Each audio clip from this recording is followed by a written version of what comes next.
Ma belle-mère m'a traité comme une fille facile, alors j'ai révélé ses vraies activités au monde entier. Ma belle-mère, Nadine, disait à mon copain, Lucas, que j'avais piégé son fils avec la grossesse et que j'étais juste une fille en chaleur. Mais ce qu'elle a fait le jour de l'accouchement, c'est impardonnable. J'étais à 37 semaines quand ma poche des os a éclaté à 3 heures du matin. Lucas a appelé sa mère comme elle l'avait demandé. Elle a insisté pour venir à l'hôpital. J'aurais dû me douter de quelque chose quand elle est arrivée avec son téléphone déjà en train d'enregistrer. Elle a poussé les infirmières en disant qu'elle avait le droit de filmer la naissance de son petit-fils. Quand les contractions ont commencé à faire vraiment mal, j'ai demandé la péridurale. Nadine a immédiatement crié sur le personnel, disant que j'étais faible, dramatique et sûrement droguée. Elle a même attrapé le bras de l'anesthésiste pour lui dire de ne rien me donner, que les femmes de son époque faisaient en ça naturellement. Ils ont dû la faire sortir de force, mais elle est revenue. À chaque fois que je criais de douleur, elle levait les yeux au ciel et disait à Lucas que je faisais semblant pour attirer l'attention. Quand j'ai demandé de la glace, elle a dit que j'étais exigeante. Quand j'ai pleuré, elle m'a appelé pathétique. Elle essayait même de filmer entre mes jambes jusqu'à ce qu'une infirmière menace d'appeler la sécurité. Le pire, c'est quand elle a dit à Lucas de vérifier si le bébé était vraiment le sien, vu le drame que je faisais. Après 14 heures de travail, j'étais épuisé. Le cœur du bébé a ralenti et le médecin a dit qu'il fallait faire une césarienne d'urgence. Nadine a ri et a sorti, bien sûr, trop faible pour pousser. Elle adore se faire remarquer. J'ai fondu en larmes pendant qu'on m'emmenait au bloc. Mon fils est né en bonne santé, mais moi, j'étais détruite. J'ai fait des cauchemars pendant des semaines. Et Nadine, jamais d'excuses. Au lieu de ça, elle racontait partout que j'étais une princesse fragile,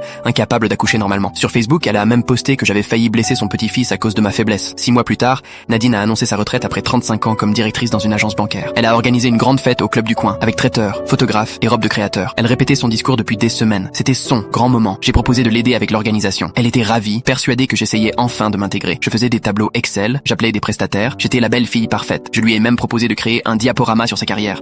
Elle m'a donné accès à toutes ses photos et fichiers pro. Et là, j'ai commencé ma vraie préparation.